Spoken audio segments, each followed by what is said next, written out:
Hi, I'm going to tell you all a story about a trip that I went to.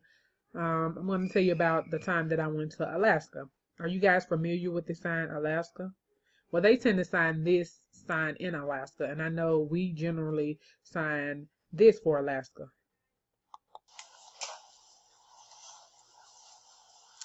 But, we need to follow what they tend to sign. But I stayed there for about 4 weeks, and I'm just going to kind of summarize the story about what happened. I had my first encounter with bears when I went there. It was my first time ever seeing a bear. So I finally arrived to the camp, and the weather was crazy. It was very rainy and cold. So I arrived to the camp. I decided I wanted to wait to, the weather calm down. So I was hoping maybe by that night, I can get back to the camp and the weather will be better. So I decided to just go around and sightsee, see the different things they had in town. So as I was cruising along, I went to an area called the Pipeline. That's like in the center of town. So I was just driving along, and I saw a bear come out of nowhere. It was a brown bear, and I was kind of shocked. I didn't know what to do. I mean, it was my first time seeing a bear. So I was like, okay, what am I going to do? So, I was nervous. I really wanted to take a picture, but I didn't want to get out the car. And I was like, okay, if I get out the car, maybe the bear will try to eat me. So I just kind of parked at an angle to where I can see the bear. And I let the window down. Yeah, it was an old car. And so I had to roll the window down. And by the time I got ready to take the picture, the bear had already left.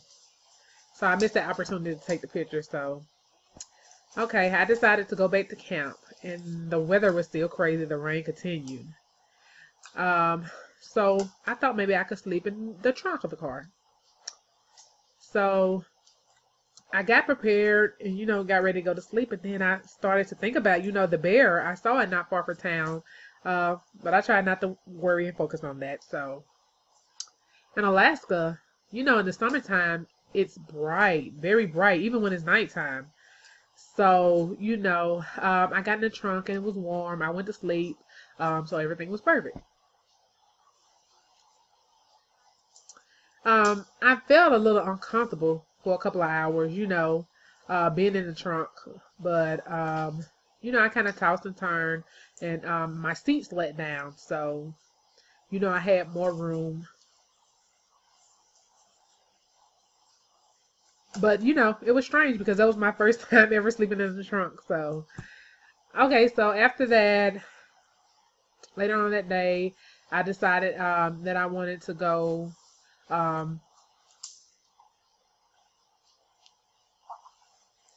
like to the northern part of Alaska. Wow, it was so cold there. It was like 30 degrees. So there was a man. He asked me, did I want to go see the polar bears? And I was like, okay, that's fine. So I joined them in the ATV because, it was awkward. My car wouldn't be able to go up the mountains and all the twists and turns. So we finally arrived. And, we kind of waited and we looked. And I saw the polar bears, they were jumping and playing on the ice. So I thought that was really neat. So they had this one area where there was a lot of bones.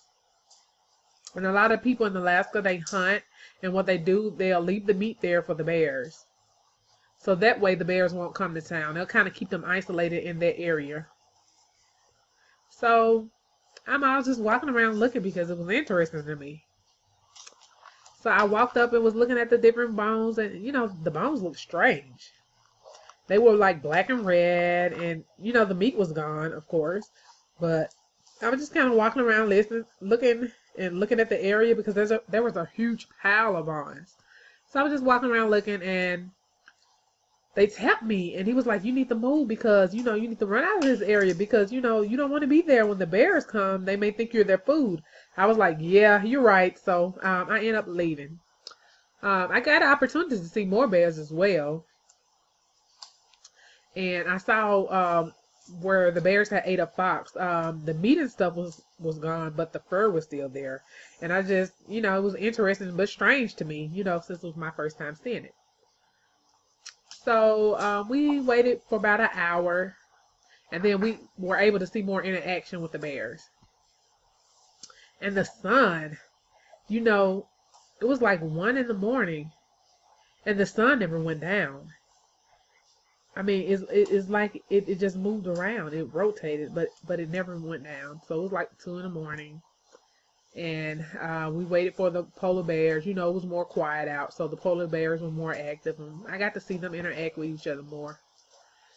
But oh my God, the weather was freezing cold. The temperature, like I said, was about 33, maybe 33 degrees. So it was freezing. And, I just only had like a little thin blanket. So the guy, he let me borrow his heavy jacket, like the Eskimo jacket with the fur coming over. And there's a suit that I can zip up. And it had like the pants. And it was heavy, but it kept me warm. So I was starting to have no feeling in my legs. And, and I had on like 3 pair of pants. And my feet were cold, but it still was freezing, even though I had on all those clothes. So it was like 6 or 7 miles back to town. So when we finally arrived to the place where I was staying, I could barely walk. It was very hard for me to walk. My legs went numb. So I was trying to be patient, and I was trying to walk. And we finally entered the building. And the man that I was staying with, they waited for me to make sure that I was okay. And I was like, I'm cold, I can't move. And he was an MET, so he told me what I needed to do. So he told me to get all the gear off, and I couldn't feel anything. I was that cold. So I went through my bag, and then I had an emergency blanket. So I had that, and I said, okay, well, I'm gonna test and see if it works. So I got that, and I wrapped my legs up in that, and then they went and got me some water. So I had it to hydrate my body. So I drank a lot of water, and then the coldness and the numbness, maybe about 15 minutes, started to leave. My body finally started to warm up. So then I got in bed and went to sleep. I really didn't realize that, it was so hard being there in Alaska. And that's pretty much the story. What do you say? Yes, I mean, everything was frozen.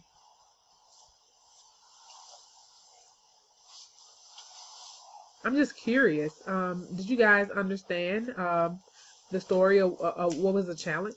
Can you tell me why was it a challenge for you? Right, because you're not experiencing, you're not familiar with Alaska, so you don't know the area. So that's why the story may have been challenging to understand.